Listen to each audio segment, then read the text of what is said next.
పాల్గొన మాసంలో శుక్లపక్షంలో వచ్చే పౌర్ణమిని లక్ష్మీ జయంతిగా జరుపుకోవడం మన సాంప్రదాయం.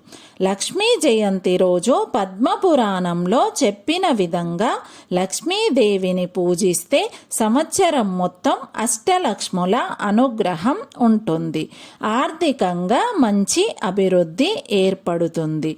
లక్ష్మీ జయంతి రోజున ఇంట్లో ఆగ్నేయం మూలలో పీట వేసి పీటపై పసుపు రాసి అష్టదళ పద్మం ముగ్గు వేసి దీపం వెలిగించాలి. ఆ తరువాత లక్ష్మీదేవి విగ్రహానికి నీళ్లతో అభిషేకం చేసి మారేడు దళాలకి గంధం బొట్టు పెట్టి లక్ష్మీదేవికి సమర్పించాలి. ఇలా చేయడం వల్ల లక్ష్మీదేవి అనుగ్రహం మనకు కలుగు